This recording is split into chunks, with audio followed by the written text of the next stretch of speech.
En 1938, Francisco Franco inicia oficialmente su gobierno en España. Su régimen dictatorial, mejor conocido como el franquismo, es recordado por la instauración del totalitarismo, el fascismo y el anticomunismo. ¿A quién me hace recordar? Ah, cierto.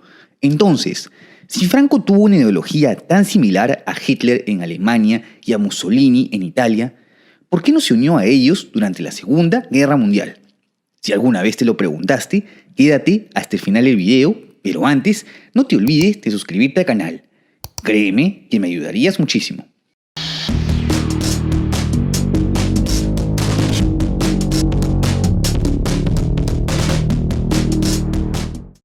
Como siempre, remontémonos a los antecedentes, y para ello es necesario mencionar la Guerra Civil Española, uno de los episodios más terribles de la historia de la madre patria y de la que puedes ver más a detalle en este video.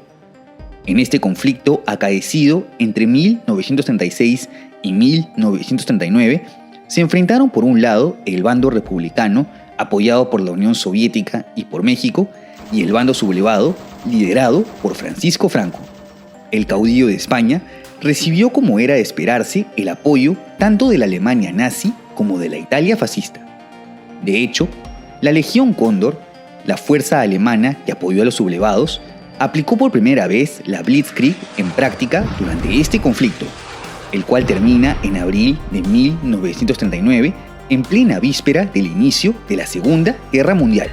No obstante, España había quedado, en todo sentido de la palabra, devastada tras su propia guerra civil. Entre 500.000 y 1 millón de personas fallecidas, una tremenda crisis económica, las infraestructuras y vías de comunicación destruidas y una situación de inestabilidad interna, pues quedaban aún resistencias republicanas tales como los maquis antifascistas y tensiones entre las nuevas élites políticas como los militares, carlistas, viejos y nuevos falangistas, entre otros. Además de esta catástrofe interna, Franco tenía otros motivos que frenaban su ingreso a la guerra una vez iniciada en septiembre de 1939. Primero, que el dictador intentaba ganarse la confianza de Francia y el Reino Unido, los cuales se habían mantenido neutrales durante la guerra civil y con los que necesitaba mantener lazos económicos. El combustible y el grano que llegaban desde Argentina y Estados Unidos también era vital, por lo que aliarse con el nazismo, de por sí mal visto por todas las democracias, era demasiado riesgoso. A pesar de esto, ante las rápidas victorias iniciales de Alemania, España se declara como país no beligerante, que a diferencia de declarar la neutralidad, se alineaba con el Tercer Reich, pero sin participar directamente en la guerra. La principal razón, el Reino Unido continuaba resistiendo. En este contexto, Hitler realiza intentos de persuadir a Franco para que ingrese a la guerra en su apoyo. El ministro español, Ramón Serrano Suñer, se reúne entonces con su homólogo Joachim von Ribbentrop y con Hitler para acordar algunos puntos. Las exigencias españolas para entrar a la guerra le parecieron excesivas al Führer. España solicitaba la anexión de Gibraltar, controlada por los británicos, la ampliación de sus colonias en el Sáhara Occidental y Guinea Ecuatorial, así como la cesión de Orán y del Marruecos francés, algo que se contraponía con los intereses del otro aliado de Hitler, la Francia de Vichy de Philippe Pétain, instaurada luego de la derrota de la Francia libre. Ante la negativa española, se intentaron nuevos acercamientos e incluso se dio una entrevista entre Franco y Hitler en la localidad francesa de Hendaya en octubre de 1940. La reunión fue tan infructuosa que Hitler le comenta luego a Mussolini que preferiría que le saquen las muelas antes que volver a hablar con Franco. El caudillo tan solo se comprometió a entrar en la guerra en una fecha que él mismo determinaría. Y aunque en una primera instancia Hitler no consideró tan vital la ayuda española, volvió a requerirlas ante la resistencia británica, por lo que vuelve a insistir a España con la idea de tomar Gibraltar, punto estratégico que cortaría los suministros británicos provenientes del Canal de Suez.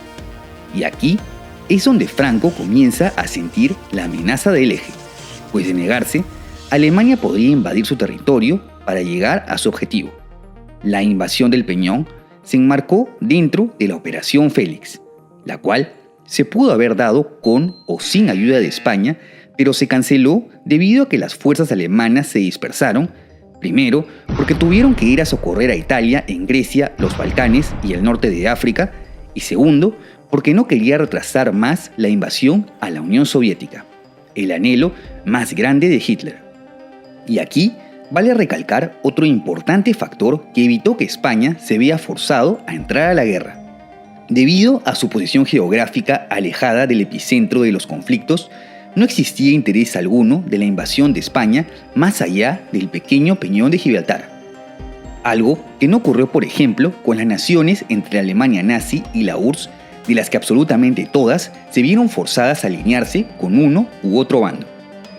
Y a pesar de una nueva entrevista de Franco, esta vez con Mussolini en Bordighera en febrero de 1941, las exigencias españolas no convencieron nuevamente a los representantes del eje, quienes con el inicio del retroceso en el norte de África tenían menos para exigir. El caudillo, por su parte, consiguió la mediación del duque para que éste convenza a Hitler sobre la delicada situación económica de España como impedimento para su ingreso a la guerra. Asimismo, el malestar alemán se apaciguó con el envío de la División Azul, cerca de 45.000 voluntarios que apoyaron a la Alemania nazi en el frente oriental contra la URSS. De esta manera, Franco contentaba a Hitler sin ganarse enemistades directas con el Reino Unido. Asimismo, España apoyó con el suministro de materias primas, sustento logístico a buques y submarinos alemanes, así como en asuntos de inteligencia e información.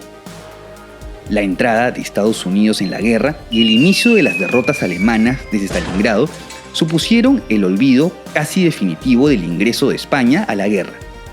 Ante esto, Franco comienza maniobras diplomáticas hacia el bando aliado, también en parte por las presiones de Estados Unidos, quien exige a Franco reconsiderar su postura luego de que éste reconozca de facto el gobierno títere de José Laurel en Filipinas. Este cambio final de la alineación de España fue de bastante utilidad durante la conferencia de Potsdam luego de la derrota del eje, pues Stalin, furioso por la intervención de la División Azul, propuso la ruptura de relaciones con Franco, pero los líderes de Estados Unidos y el Reino Unido sugirieron un embargo en su lugar. Y de hecho, su castigo se vio plasmado en que España no pudo ingresar a la ONU hasta 1955.